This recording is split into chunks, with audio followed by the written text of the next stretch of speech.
welcome. I'm Kyle Justice, and I have been pretty much producing documentaries for 25 years at least. Some of you might have been in some of my other sessions in previous years, and I actually got started in doing video as a teenager. And I have a passion, you'll find out, for the area of science and the Bible, and a lot of my documentaries are on that subject. So, but welcome to this session. I appreciate you guys coming. One thing I want to do is first start off and kind of find out, what is a documentary? What do you guys think? I kind of want to open that up. What is a documentary? Anybody? Documenting some sort of hopefully true story. Oh, okay, there you go. Yeah, it's like documentary, document, you know. Yeah, that works. Yeah. What else? And you said true event. That's actually key. Anything else? Okay. Well, basically, if you kind of break it down, you have narrative films, and there are some based on true stories, but most of the narrative films are what? They're fiction, right? It's a made-up story. While a documentary is documenting a non-fictional story. It's usually one that is following somebody, or it's bringing out certain social injustices that you want to portray, and you want to influence your audience. And so it's a non-fictional film, and it has a lot of variety of things. When you come to, it feels like I'm really loud. Am I loud out there, guys, or is just my feedback? Oh, it's perfect. Because I can really project, so I'm actually, as Justice family, we project really well. So, but when you start out, one of the things is, what is the goal of a documentary? Well, produce a change in somebody's worldview, how they view the world. You're not just producing a documentary for the fun of it. You actually want to influence your viewer. Boy, in today's world, when it's so polarized, man, there's a lot of media out there vying for the attention to change somebody's worldview. And God has given us this tool to be able to communicate His truth, or to influence somebody, and prayerfully, the Holy Spirit will use your documentary to influence that person. I was going to ask one other question at the beginning, too. I totally forgot. How many have produced documentaries? Good. Okay. All right. How many want to produce a documentary? Good. Okay. You're in the right place. So the other thing is to motivate or inspire. You're looking to move somebody from inaction to action. You're looking to inspire them to have emotion in moving them towards some type of action. Or it might be to reveal truth. A lot of the documentaries that I have done is on science from a biblical worldview. And you know what? A lot of the church, a lot of believers don't know the evidence that really supports their faith.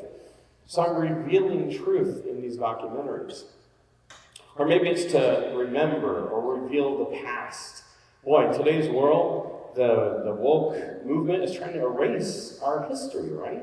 And so documentaries are a great way to reveal and remember, to bring people back to their roots and to have action on either voting or running for office, or, there's a number of things where you're trying to reveal the past to cause action. Just a little bit of the background in my work in documentaries. Started as an independent producer doing documentaries, and my first big documentary was for ESPN on the history of golf. And let's see, I was going to actually show you just the opening of that. Let's see if I can get to it. Actually, I should probably use my glasses up here at that age.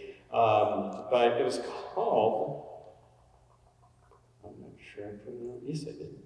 Sorry, guys. One quick second. Game that defined the century. Let's see if I can bring that up. And this, I'll tell you a little bit about the history of this in a minute.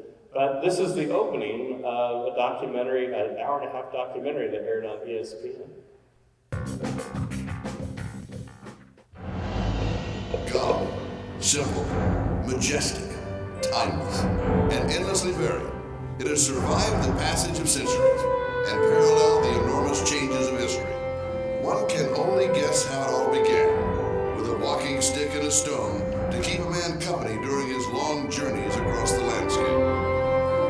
At the dawn of the new millennium, that one man has become 50 million golfers. The game's venues and governing bodies became the battlegrounds in the struggles for equality that transformed society.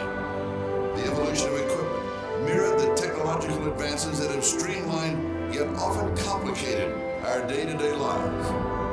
During the 20th century, the game of golf evolved into something much bigger and more significant than a game played by the privileged few. How did this pastime become the passion of so many people around the world? Wingspan Bank invites you to join us as we look at the people, places, and events that made golf truly the game that defined a century. Wow. So there you have a documentary that's helping people to remember the past, to appreciate the game now and the history behind it. Some people think, golf, that's a game for rich people, right? But no, it's like, no, everybody can get involved in the game of golf. Now, anybody golf out there? Yeah, okay, so some appreciation for something like that. And so you have, that project that kind of kicked off what I was doing on documentaries. And you have that project. Let's see, produced many documentaries on science from a biblical worldview. You guys saw the Mount St. Helens documentary that I did with Dr. Steve Austin on the on kind of the appreciation of how does the mountain there really show catastrophic processes and how it relates to the global flood and the Grand Canyon, and a new appreciation for perhaps that this world formed a lot quicker, or the destruction was a lot quicker than millions and billions of years. There's stuff we've done on astronomy as well. And so you have, I'll show you an opening here of another documentary that we did, actually a documentary series called The Heavens Declare. Let's see here. I'm gonna show probably a lot more of this if we have time at the end of the session, question. But here's just an opening of a series, a documentary series called The Heavens Declare. The magnetic field is part of creation, it's part of design, and it's important to us. To me, magnetism, the Earth's magnetism especially, is an example of God putting protection around us, whether or not we're doing that. Magnetic fields, particularly Earth's, but also the planets and the solar system, are strong indications that the solar system is thousands of years old now. The Earth's magnetic field reversed its direction 50 to 100 times during the year of Genesis flood. There's so much we can learn about the nature of God, the laws of physics.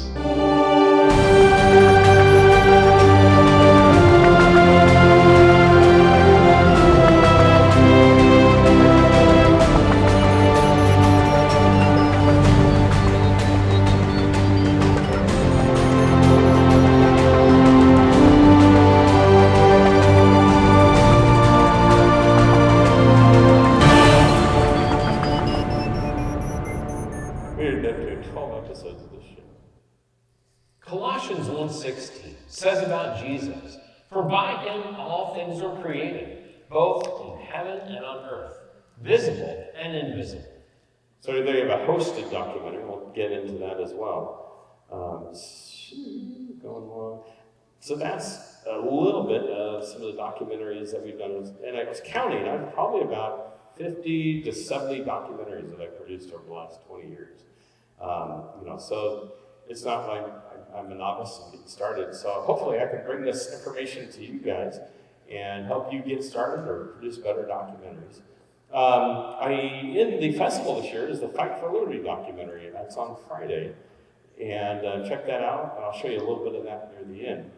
I've done 3 documentaries on Mount St. Helens and various documentaries for sports events for Action Sports Cable Network, which is a network by Paul Allen, one of the founders who's passed away from Microsoft. So there's a depth of documentaries that I'm going to bring my experience to. Now, there are other people that have done a lot of documentaries that have other experience they can share with you and other perspectives, but I'm going to bring what I have Plus, I did one on the world record holder, a guy named Terry Wilmoth, which I'll show you a little bit at the end. And he decided, hey, I want to go 200 miles per hour on an ATV. And I knew about this, and I actually had a connection with a network, and they were like, yeah, we'd love to feature a show on that. And so I made the connections, and we ended up producing a documentary on his world record.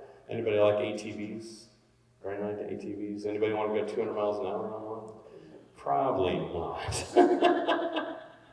So, now, we're here at the film festival, and a lot of the attention is on narrative films, but there's a lot of documentaries out there. Let's talk about some of the differences, advantages, disadvantages real quick. So, if you look at some pretty nice documentaries, like Show Me the Father. Did you guys see that last year or seen it? That was $450,000 budget. Now you take a feature film, you can have to do low budget films, but $1-2 million is a pretty good range for a decent starting budget, for a feature film. While, the Marvel films and such are in the $180-200 million range. But documentaries can be done quite a bit less expensive, and that's kind of, I kind of dreamed early in my career to do feature films, but man, with those budgets and the crews and all that, that's, I've heard of, independent producers, directors mortgaging their homes, and it's like, I just don't think that's for me. But I was involved in video, and it's like, let's start to do documentaries. Now, when you look at it, documentaries aren't necessarily as popular as feature films, or, you get, Tom Cruise in the film, right? And people are like, oh, I want to go see that. So with documentaries, they're not as popular. In fact, the number of documentaries I've done, talking with PureFlix, Jim Schubert is the guy who kind of gets films into PureFlix. And he just told me the other day, he's like, Kyle, we just don't do documentaries much. Our audience wants feature films. And it's like, yeah, but they're good storytelling too. But I understand, so they're not as popular, but I believe they're pretty prolific, right? Because not every feature film is going to make back the money, the investment into it, or you might not have the stars or whatever, and it's not going to maybe do as well as a documentary could. And so you also have more versatility in your story structure, the way it's told. We'll kind of get into that. Budgets and timing. For instance, usually feature film, you have to shoot it pretty much straight through, right? Because you only have your actors for such a period of time, your resources, your crew. But in a documentary, it could be shot over 5-10 years. I mean, you really don't want to do that long, but it could, right? Because you're grabbing all these elements. And like I said, you don't have to shoot it all at once. And I have one documentary that did the Fight for Liberty, the one I suggested. I'll tell you that story where Judge Day, who we feature in there, he came to me and he's like, hey, I really want to do some fundraising because I'm in a big legal battle, and would you produce a documentary on what I'm doing? I think we could raise the funds for you. And so that's kind of what happened. But then after we shot all the main interviews, his case got dismissed. And so the push for shooting that or finishing that documentary wasn't nearly as important anymore. And but then 5 years later, he came back to me and says, hey, I have more funding, I want to finish the documentary. 5 years. I mean, so you can, then we end up shooting more interviews and finishing the documentary. So you don't have to shoot all at once. The crews are usually smaller. There are times when I've done documentary work where it's just me, right? I don't need a 20-person crew. And so that's why the budgets are lower usually as well. So I know there's other differences, but I just, trying to blow through an hour of content. I'm sure there are more investment in distribution possibilities. For instance, somebody coming to you with funding and says, hey, I want to do this documentary. And I'll get more into, it might be even an organization says, hey, I want a documentary on this. I have a client called the Wolf Education Research Center, and they funded 2 documentaries that I produced. And so they came to me and says, we want to do a documentary on this subject. And it's a client, and they came to me. So there's more people investing in documentaries. It's easier to do. Usually when you're doing an independent feature film, you've got to put in your prospectus. This is high risk. You might not get your money back. In fact, you probably won't. But People like to get involved in feature films and be on the set and stars. But in a documentary, there's just a lot more people that can afford to invest in a documentary. And so there's a lot more possibilities. So I think this is a really good method for good storytelling. Distribution possibilities, I think, are bigger. There's a lot more opportunities, and we'll get into distribution near the end. So just some documentaries I've seen that I really like. Drive-Through History, have you guys seen that? Yeah, and that's not your typical, Dave Stotts is the host, and he kind of takes you through biblical history or history of the United States. But it's a documentary because he's telling a story that is nonfiction. Very creative way, the way he uses graphics. Dinesh D'Souza's titles, you guys seen any of Dinesh's? He's great, and he is the host of a lot of his documentaries as well. And he's kind of telling a story through narration, on camera. Show Me the Father, I mentioned, really great documentary. Schoolhouse Rocked is a great documentary on homeschool and the homeschool movement. Monumental is actually one of my favorite ones. Kirk Cameron posts that, and it just goes into the depth of our history from Plymouth Rock all the way to where we are now and how we can return back to those traditional values. So documentaries can be pretty popular. Let's talk about documentary styles, and this is my own definitions here. One is as it happens. In other words, there's some event coming up, like this guy who wants to break his own record on an ATV, go 200 miles an hour. Well, I don't have to go out and do a bunch of interviews beforehand. I'm going to actually document as it happens, as he's trying to do his record. It's a little scary because in some documentaries you can control the story, right? You're going to tell something about the past, and you can control what the viewer is going to see. But in this case, it's like, what's going to happen? Is he going to make it? Is the payoff going to be that he does break his record?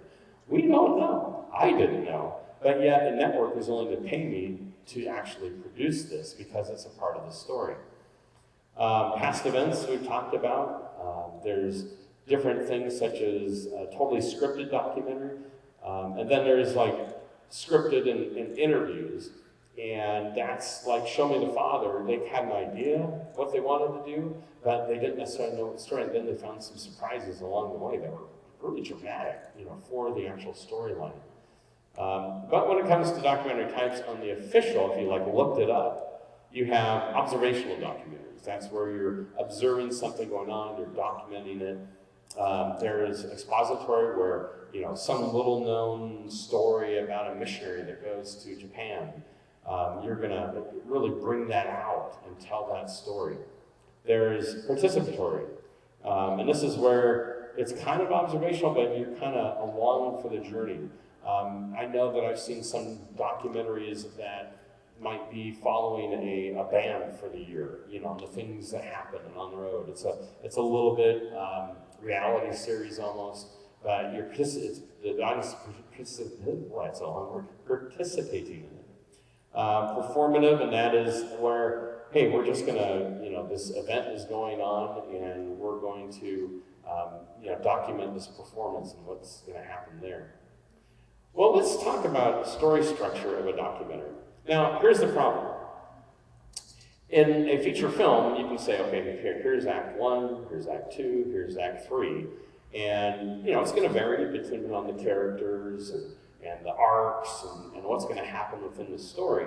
But if you're, in the case of Terry Wilmoth, when I was following his journey, it was hard to story structure that. I knew what the beginning was like. Let's tell his history, where he started, why he's doing what he's doing, why he wants to achieve, this level of 200 miles an hour. But I can kind of outline that in a structure. But it's kind of difficult, right? It's not, was he going to make his goal? Was there a payoff there? I didn't know. But we were going to tell that story and try and develop an arc of his character within that. How did he grow? How did he, come about to his goal? So anyway, before I get into the details here, I just want to explain it. Doing a story structure isn't cut and dry as much as it might be in a feature film script. So, it might be to present questions or a problem Dinesh D'Souza is great at this. Some of his documentaries were like, here's how people are bashing the U.S. Is it true? Are these claims accurate? And then he goes in and he dismantles each one, right? And then at the end he says, no, it's not true. We are an exceptional country. So he presents a problem. When it comes to a lot of our stuff with evolution, and we're presenting questions. Is this really true? And then we showcase the evidence, and we say, no, it's actually not true. The biblical model is much more accurate in matching what we see in science and in the world. And again, it might be present a foundation or premise, and it's a little different than a question or problem, but they are similar. And so the foundation is the Bible is true, that it says it's accurate and that God created. That's a foundation or a premise. And then you test that premise through the documentary. You have experts address the issue. So that's a part of your structure. Who are you going to bring in? Okay, let's talk about this issue of ancient man, right? And did he really evolve or whatever? What experts am I going to bring in? So I'm going to use experts to help communicate the story and help to bring about the conclusion that I would like my audience to react to and to maybe change their worldview. Or maybe, that again, it's telling a real story. Obviously, fiction and nonfiction, the narratives are more fiction, documentaries are nonfiction, remember, but maybe your whole story structure is you're following somebody's life, this missionary, that gave up their own life to, be in Japan or somewhere part of the world. You're telling the real story of somebody's life rather than, presenting a problem and trying to come up with a solution. But then you're going to have a conclusion or call to action. I think this is important. You've invested tons of time into producing a documentary. What do you want the audience to react to? How do you want to influence them? How do you want them to think differently about what you've just presented? And it's kind of like the payoff, right, in a feature film. If you have a promise at the beginning of your actor, they have this motivation, this thing deep within them, and you don't see them fulfill it, in the third act, then why did they watch your film? Why did they waste 2 hours of their life, right? So you want to have some type of conclusion and call to action, in your documentary. So you can see there's some elements that are similar to a feature film script versus a documentary. And so, in fact, as we were doing the Terry Wilmoth documentary, he kept running into challenges where his bike technically it wasn't working, and here he was 2 weeks away from trying to finish and do this world record, and he kept apologizing to me. God, I'm really sorry, this isn't going well. I'm like, no, this is a really good story. This is, you're against the odds. He's like, really? Yeah, yes. I had faith in him that he would do it, but he did. At the end of the story, I think if you know world records on speed records, they have to do it 2 ways. You go one way, and you go through the zone where they clock you when you come in and when you go out, and then you have to go the other way. And the thing is, the reason for that is that you have wind, carrying you one way, and then you're fighting against the other way, right? And they clock you each time, and they take that average. And believe it or not, he did 197 miles an hour average. So he almost made it. Close enough. And the reason that he was doing it, again, his motivation, he already had the world record in 137. But he wanted to make it so, and he's in his late 50s, and he wanted to make it so far way out, 200 miles an hour, that nobody could beat him for years. That was his motivation. That was his goal. Anyway, you have that conclusion, you have that payoff, and there's all these challenges along the way. As far as elements of a documentary, I'm not going to reveal them a little bit at a time, but these are a lot of different elements. So you use interviews, you have a host or a narrator, or your host is on camera and then he narrates part of it. Reenactments are sometimes a big part of a documentary. There you're kind of getting more into your narrative films where you have actors and you're pulling in people. You might use stock footage, and for instance, that Mount St. Helens documentary, we had a collection of USGS, U.S. Geological Survey, had this huge library of the Mount St. Helens eruption. And so we used a lot of stock footage and photos of that. There was maybe historical footage, so the documentary on the history of golf. Oh, wow. That was tons and tons of historical photos and footage that we had to buy and license. And sometimes you can do that. Photos, graphics, animation. Maybe there's events or things that you just can't get footage of, you can't do reenactments of, but you can actually have animation happen, recreation. Have you guys seen Kobe Bryant, died from a helicopter crash, right? And there's some fascinating videos online I've seen of them recreating the crash and what happened, but they used animation and graphics to tell that part of the story. And it's like, oh, okay, I now understand how it happened. But you might have that. I like to use a lot of aerial footage. The Mount St. Helens stuff is shot in, let me think about this, 2008 or 9, when drones really weren't around yet. So I got in a helicopter. I think I spent $3,800 for like 4 hours and flew around Mount St. Helens. Probably one of the highlights of my production career is that was a blast, really. So, you have aerial footage, you can use drones and so on. So these are elements, and I know there's other things. These are probably the main pieces that you would use in a documentary. If you are stepping through here, what I want to do next is say, okay, let's say you're starting fresh, and you want to produce a documentary. What are the steps? And I have over 30 steps here, and I'm just going to kind of walk you through each one and what that might look like. So there's going to be Q&A at the end, so if there's any parts that you feel like, hey, can you talk about that particular part? That would be totally permissible to do that. So first, find a compelling subject or story. Remember, it says compelling. And this, if you're telling a story about somebody in the past, you're going to kind of figure out, hey, how would this be compelling? And obviously, maybe if you prayed about it, and maybe God put the story in your heart, and you need to tell it, or God's saying, hey, tell the story through a documentary. But it needs to have a compelling part of it. Or pray about it and say, Lord, how could this be compelling? How could it motivate my audience? Identify your audience.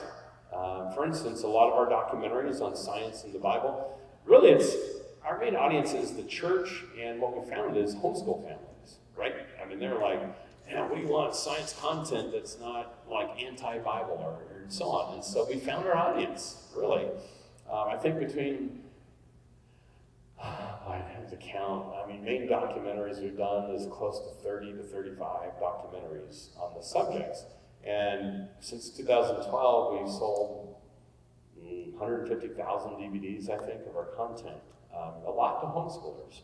And so you have your audience, if you identify them, and sometimes it might be more broad. I would love to see our documentaries hit audience for non-Christians. And there are some that do, but a lot of them are like, no, I'm not going to watch that. Or maybe it's online where they're responding to our Amazon product, and they're like, oh, this is so full of such and such, and don't watch it. So that's not our audience, obviously. So obtain the rights and permissions if needed.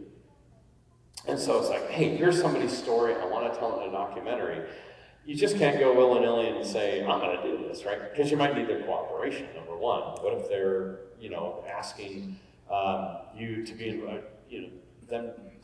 for you to help be involved? And Judge Day, when he came to me, I knew he would be involved in the story. But there's certain rights and permissions that you're going to need to tell people's stories. And so you want to make sure, and there are different documents you can get online as well as legal. Make sure you work with a lawyer to get those rights. Sometimes you'll get them for a certain period of time.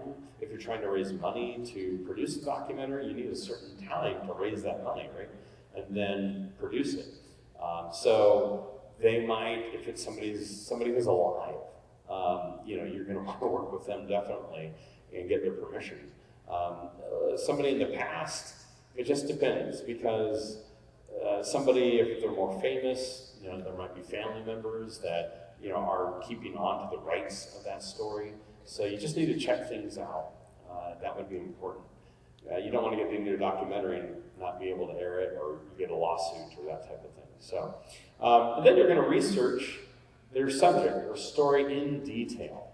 For instance, when I did the Heavens Declare series, I poured over 4 or 5 big books on astronomy from the biblical worldview. And I'm like, what are my main subjects? I knew it was going to be a series, so how was I going to pick and choose? And I came up with about 12 or 13 subjects. And then from there, I developed my questions list based upon the research that I was doing. So, you research the subject, the story, and then at that point, you can identify key elements of your story and begin to outline what would this look like? And then you're going to fill in a lot more detail based upon your research. And so with the Heavens Declare, I actually developed 12 outlines, and I said, okay, the subject is the universe, or it might be comets or whatever. Well, now I've got to delve in. What's more information about comets? Well, how big are they? How common are they? Are they? How long have they been alive? I'm kind of starting to ask questions in my outline. That helps develop questions for the experts as well. But there's going to be other places that you're going to identify those key elements and begin to outline. It might be then to identify the people you want to interview and then seek them out. Are you, I'm doing a documentary. Are you willing to be an expert in this? There might be building questions, from your interviewees. I did a documentary series for the Outdoor Channel called Treasure Hunting America, and it was all about these guys going out and amateurs and finding relics of the Civil War, the Revolutionary War. But before I went to go interview them, I actually called them up and I said, give me your story. How did you get started? And what have you found? And what are your goals? Why do you do this? And you're going to actually discover things along the way by talking to some of these people you didn't know. In your research, it didn't let you know those pieces of information. For instance, in these metal detector enthusiasts, as a great part of the story was a lot of these guys had retired, and I would say 80% were guys, maybe 20% were gals. And when they retired, their wives were going crazy because they just sat around the house. And so the wives took them to metal detector shop and said, help me, get my husband involved in something. And these guys would go, oh, okay, I'll try that. And they got hooked. And then they spent more time away than they did at home. And the other wives were like, hey, why is my husband gone so much? But that was a great part of the story. I didn't know. I had no idea. But I would use that then in asking my questions. So you build your questions based upon your research, sometimes by just kind of doing a soft interview over the phone with people. Then the question is, do you want your documentary to be hosted or narrated? Some of the more effective documentaries can be no narration, right? And you have just your interviewees tell the story, your visuals, and so on. Sometimes it's up to you. Do you want a narrator or a host? If they're well known, when we did the Fight for Liberty documentary, I had met David Benham, the Benham brothers. They were here last year, and he stands and fights for liberty issues. So I reached out to David. David, would you host this documentary? And we negotiated a fee, and he is passionate about it. So, and he did a great job. So here's a well-known host. And you don't have to have a well-known host, or narrator, but it does help sometimes. When Richard Attenborough, narrating this BBC series, everyone knows his name. And so, just like might you have a feature film with a known actor, having a narrator or host for your documentary could pay off. It could actually help it be more successful. So, then you're going to set up a budget. And I'll get more to elements of a budget. How much is this going to cost? Where am I going to find the resources? What resources do I have in hand? It's kind of gathering that information, and don't be scared. And usually when you build a budget, especially in feature films, you have a high and a low budget, right? Hey, if I had this much money, I could do this. If I only raised this much money, I could do this. And so you develop that budget, and then you fund the budget. And I'll get a little bit more into detail, how do you fund a documentary? And there are a variety of ways. It's actually a really cool process, especially when you see the Lord start to open up doors for you. So after that, you're going to try and set up a shooting schedule, and part of that is gathering your crew and resources, obtain necessary gear and supplies, and sometimes it might be spread across several months that you're going to be shooting. Shoot your interviews. Again, depending upon what type of documentary you're doing, maybe you have a hard date that you need to shoot these different elements of the story. It's a concert or it's some type of event. And so you're going to need to schedule and then shoot your interviews and then shoot the necessary footage. Produce a transcript of the interviews, and anybody use rev.com? That's a great resource where you can take your video files, upload them, and it creates a video as well as all the text for your documentary. I was going to show you guys, for like the Judge Day documentary, I took a 3-ring binder, and this is probably really helpful when you're doing a documentary, because then all of the documentary, it becomes all of your notes on what people said through all of your interviews. And this is what you're going to use, or at least what I use, when I was producing all of my documentaries. I try and have every bit of information from the interviews written down in the transcript, or even just general ideas. Sometimes I'm a pretty fast typer. I would just watch an interview and I would okay, that's what they said, that was their main point. But that was before Rev, and Rev is an amazing tool, and it's cheap. I think it's like 15 cents a minute is what it is. And it's an auto transcription, meaning it's AI. So there's going to be some stuff you're like, that's not what he said, or it's trying to guess what it said. But it's a really good way to get started. And then you're going to obtain any materials from your interviewees. For instance, the treasure hunters, I was trying to gather photos or different stock footage, things that would help add to the interviewees and what they've said. Then you've got your script. Now, here's the thing, is sometimes if it's a past story of somebody that you already know beginning, end, middle, and you can script that out and you know what you're going to say and do. Other times, you have no idea how the story is going to play out. For instance, the guy who did the world record. And so after I got all the interviews, after I got all of the events that happened, then I began to write a script of the whole story, and where we need narration, where we need a host, that type of thing. So these things aren't necessarily in the exact order, depending upon the type of documentary that you're producing. Record your narration. You're going to shoot with your host after you have your script.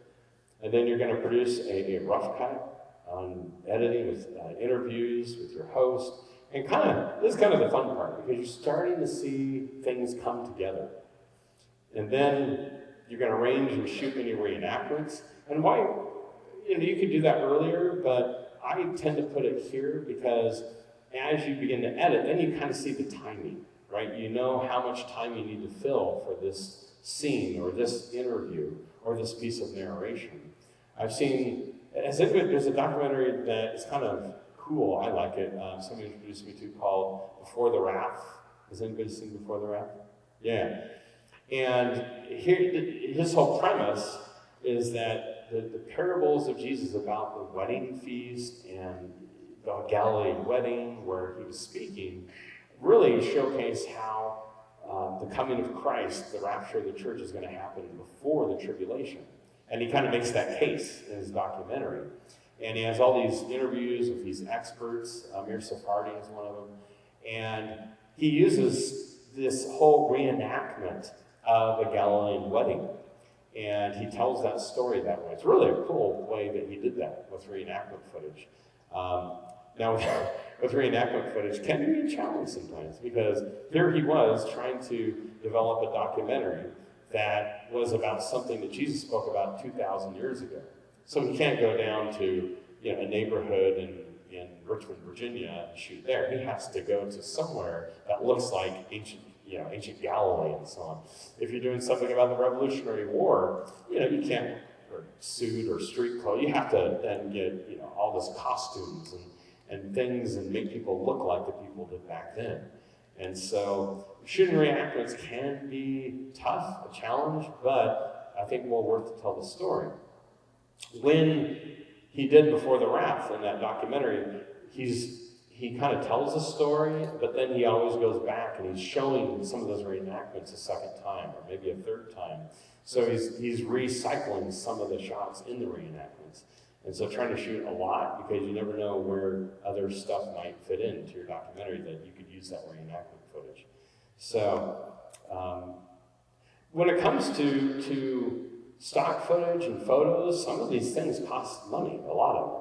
In fact, back in 2000 when I did the golf documentary, just the photos and some of the footage that we got from the PGA, the golf organization that owned the rights to all the old golf stuff, I think back then it was like $35,000 just for all the stock footage and stuff. But the question is, what do I need and what don't I need, right? And a lot of these places, if you don't want to fork up the money ahead of time, is you can actually download low-res, even watermarked footage and photos, so you can't use it for your finished documentary. And you fit them in, and you say, okay, could I use this? Will it fit? And then you kind of look at that and your budget and say, okay, I only have $10,000 or $20,000, for stock footage, because if you're doing some type of real historical event like what we did for the golf in America, you're going to need that footage, and so you have that budget, but you can use low res to fit it into your edit and see if it's going to fit or not. Then you have to build a rough cut with the reenactments, with these low-res photos and so on. So now it might even be music that you're adding at that point in the rough cut to see the timing and so on. Personally, in editing, I really don't add music towards this stage of the rough cut, just to kind of get a look and feel, because like if you shoot a narrative film and they're acting out this and you watch it without music, it's like, but then you add music and it's like, wow, this is amazing. And so, music could be cut in there. You're gonna look, sometimes the documentaries that I've done ends up being 3 hours on the rough cut, after I put in all the interviews and the host footage, and it's like, I don't think we can do a 3-hour documentary here. But you've not invested a lot of your time into a fine cut yet. And so you can cut stuff out. You can, have it down to time. Documentaries, long-form documentaries can range anywhere from an hour to 2 hours. But beyond that, that's where maybe you think about putting in something into parts, part 1, part 2, or, maybe it's a 3-parter. And so you can cut it down to time. Then you start to really add your music and get it refined.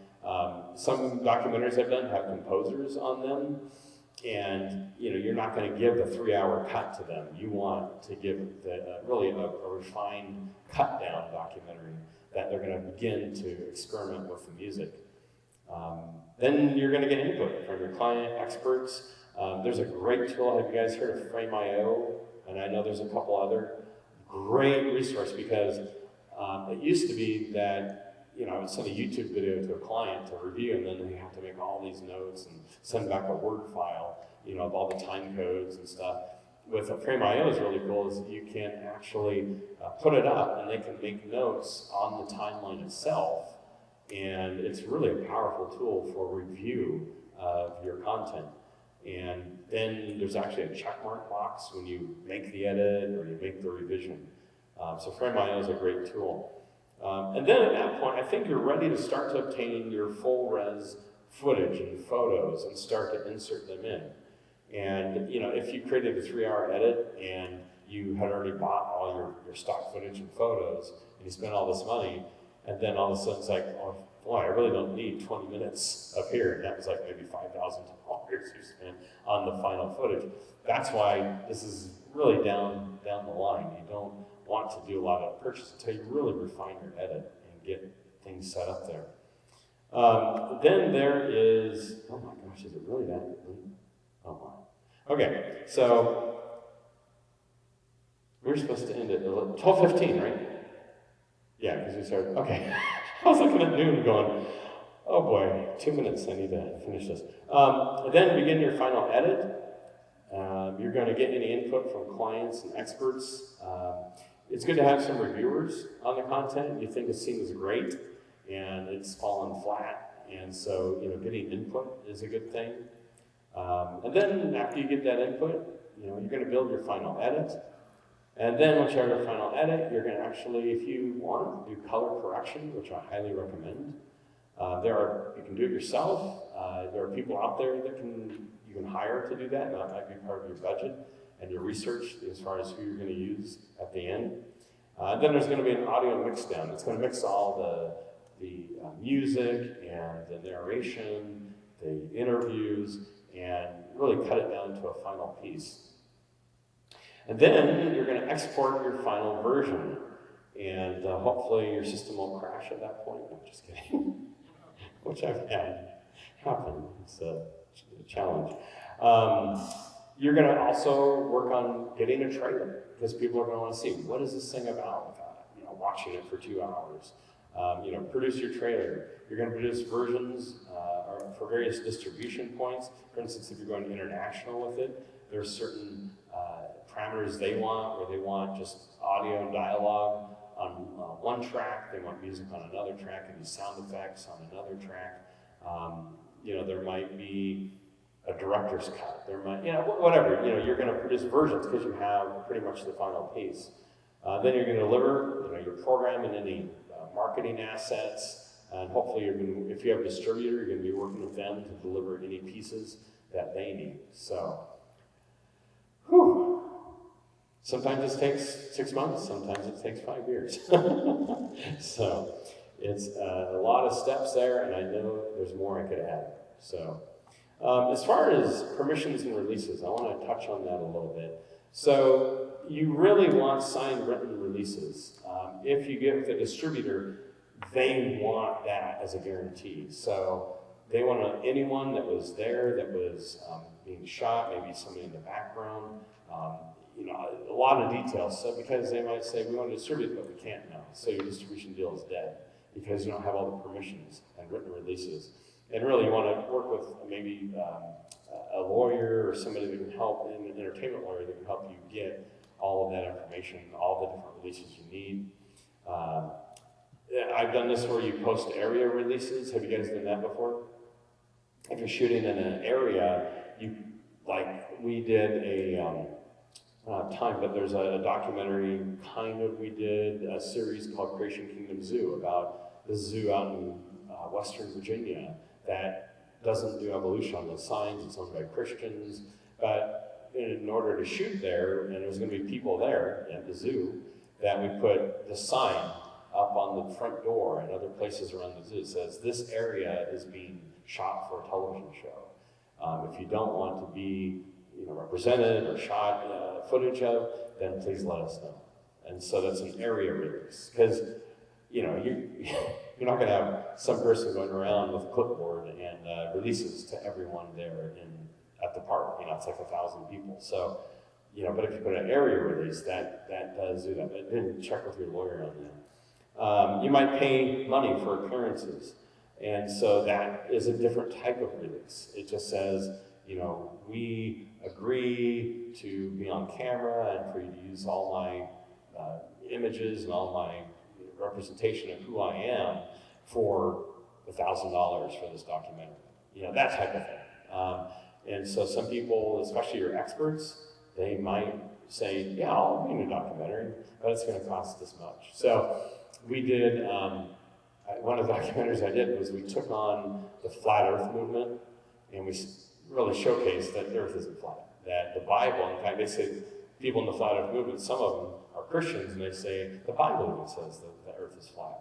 And we explained, no, that's out of context, these verses are being used out of context.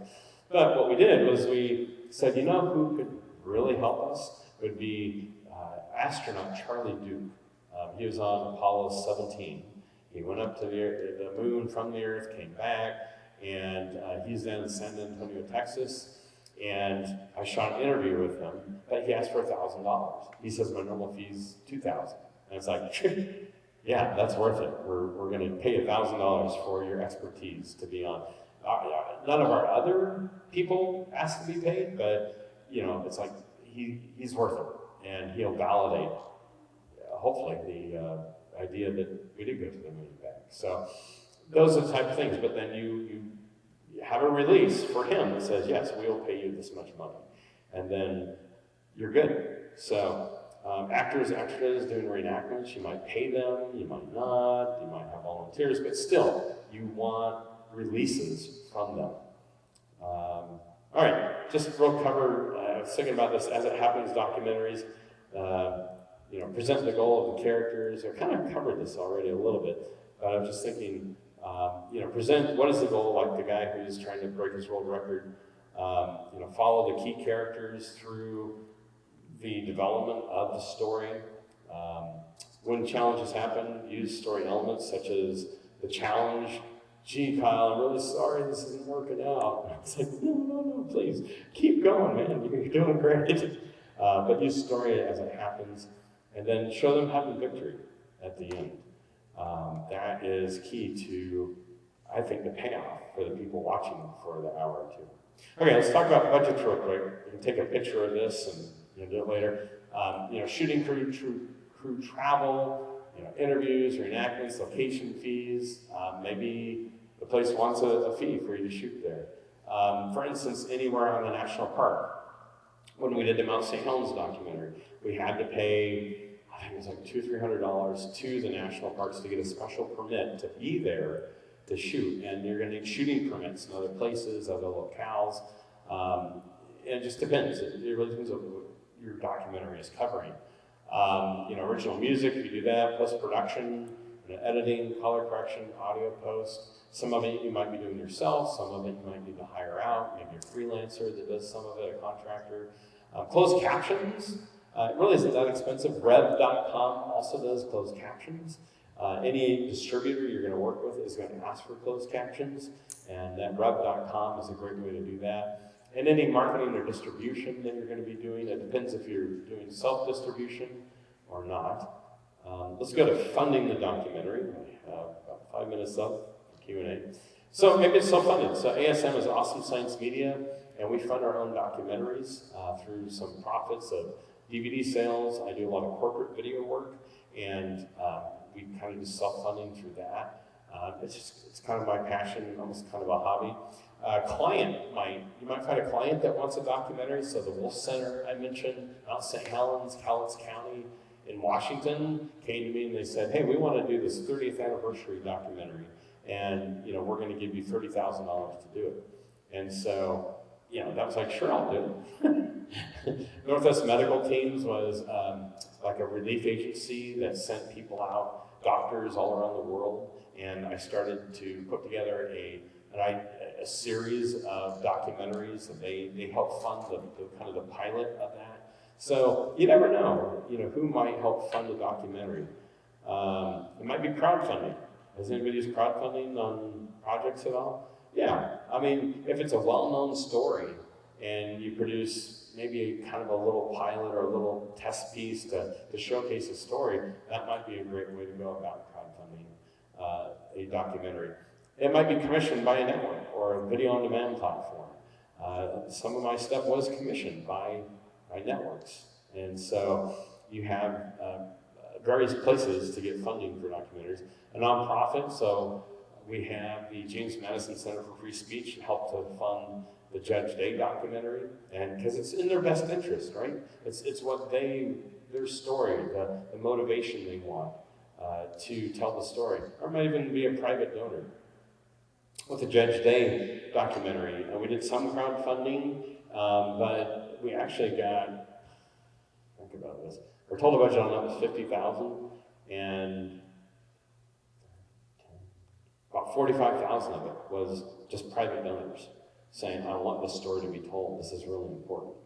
And they gave the money through the James Madison Center for Free Speech. So funding the documentaries, or even funding, is a whole workshop in itself. There's a lot of pieces to it. But if God wants you to do it, He will provide, and He will open the doors. And just kind of wait patiently on Him. Marketing the documentary, both social media, a lot of behind-the-scenes photos, videos, producing special segments of the documentary, any announcements. Hey, we just finished, color correction. Take a look at this. So there's ways to get the word out. There are interviews you can do. If you go to like the National Religious Broadcasters convention, you can get a lot of contacts of stations and networks and so on. That they're looking for people to interview about what new film or what new documentary is coming out that relates to biblical worldview. Podcasts, there's a lot of podcasters out there looking for content, and you can tell a story about what you're doing. Even the crowdfunding site, as you get your project out there, that will market that, oh wow, that's being developed, that's really cool. And then you kind of get their email and you're able to market to them. Partnering with like-minded organizations for big audiences. You might find nonprofits that will get involved with you, and some of them are fairly large and they have big audiences. If it's about abortion and pro-life, there's some big organizations out there that love that subject, and you could partner with them that they could help you either get the word out. They might even come and say, hey, we love what you're doing. Can we help contribute or fund? Or hey, we have this donor, we have this board member. When I was doing my first kids show called the Ex Nihilo Show, I met with Answers in Genesis, Ken Ham, and a couple other people, and I just kind of laid out the kids show. And they kind of smiled at me and they said, the other day, one of our board members was saying, we need to get involved in kids programming. How much do you need? Give them a figure, and within 3 days, I had that budget. So you never know where God will bring that. And it's partnering with the like-minded groups. A trailer, that's going to help market and get the word out. That's why that's important. Distribution goals, well, it might be to make back your investment, right? Especially if investors, you want to try and make that back for them. It might just be to get the message out to the masses. A lot of our science content, that's our main goal. And we've even taken, like the Mount St. Helens documentary there, we cut it down to 24 minutes, put some promos in, and now we just give it. We give it away to TV stations to draw people back to our platform and our website. And part is just, hey, we want to get the word out. People don't know about this. It might be a free video, a free documentary. They're handing it out with a call to action. You want them to do something direct at the end. So that might be your goal. You want to promote your client, tell their story if you're doing stuff for somebody else. And so it's to promote, the Wolf Center, the idea of predators on the landscape, kind of that's what we did. But then you can pre-release a documentary ahead of a feature film. This is kind of an interesting model too, where they produce a documentary alongside of a feature film. And what it does is they pre-release a documentary, and oh wow, I didn't know about this story. And you watch the documentary, and then it says, guess what? There's a feature film coming out in 6 months or 3 months or whatever. You have to time it right, but a documentary, even a small documentary. And I mentioned 60 to 120 minutes documentary. There's a lot of mini documentaries you could be doing as well, and that also kind of gets your feet wet and doing that type of thing. So, documentary distribution, you can do self-distribution versus a distributor, and there's pluses and minuses to both. I've done both, and so there's a whole other workshop you could do just on distribution. Documentaries are not as popular as narratives at times, so you need to be aware of that, but I think there's a lot more opportunities to get documentaries out to the masses. Amazon Direct, have you guys done that at all? Got any of your titles out there? And you can do that yourself. It's kind of self-distribution. You can learn that process. And there's a lot of video on-demand platforms that are hungry. They're looking for content. They can offer you a revenue share based upon either subscribers or on, it could be ad revenue, where they're putting ads into your content and then they share that with you, or they pay you a licensing fee. So it really depends on how you want to get it out there. if you're doing a lot of your own self-distribution. There are, I ran into, at the NRB show, called Living Streams, which is actually Mormon-based type content that we put some of our programming on, and I just saw a check for $1,000 come in from them last week, and it's like, wow, they're sharing in the revenue of their subscribers. So that's the type of thing you need to pursue and take a look at. And then Christian TV stations and networks is also a place that people are looking for content. It might be they don't have any money, that's unfortunate, but you can get it on for free. Or there are some that actually license documentaries and content. It just really all depends what you're looking for. Conclusion, great and affordable way to tell a story, much different than a feature film. We kind of covered that. You can keep your budgets low. You could be the only person on the crew at times doing interviews and documentaries like I've done. You can scale your crew. There's flexible schedules. More forms of distribution, I believe, over features at times. And then you can craft your storytelling before big features. In other words, when you're crafting the story, because it's a true story, a lot of times, you already kind of know how you want to craft it. If it's somebody's true life story, you can craft it within the storytelling. I'm not, you know what, when I wrote that down, I realized, what did I mean by that? Sometimes you do that. So, anyway, or there's multiple purposes for clients that have documentaries that are funded by you. So, anyway, I did promise Q&A, but we're almost near the end. Just so you know, real quick, down at the book table, or speakers table, there's the Mount St. Helens documentary, the Heavens of Clare series, and we have a couple others on Noah's Ark and one on dinosaur hunting. Not real hunting dinosaurs, but as far as evidence for dinosaurs are out there. So anyway, and then finally, if you want to look more about what we do, there's Compel Media is our corporate website, our ministry website is Awesome Science Media, and we actually have a whole VOD platform of a lot of documentary content called Awesome Science TV. So, wow. Okay, it is 12:15. Thank you. Thank you. If people are headed for lunch, I apologize. I didn't leave a lot of room for Q&A, but I will be here and around the conference the whole week. So, I don't know, where's our host? Do we need to break hard at 12:15, or is there like one question or two? Or? If you want to take a question, does anyone have questions? Any questions? Like you said, if you're available all week long. Yeah. Okay. Yes, sir. Do your experts have really crazy hair? Because in so many documentaries, experts seem to have really crazy hair. The interviewees or the actors? Yeah, the interviewees, the experts. The experts that you're interviewing. Do they have crazy long hair? Not in the stuff I produce. It could, I suppose. Very good. All right, guys, thank you so much. Again, I'm available all week. Thanks for coming.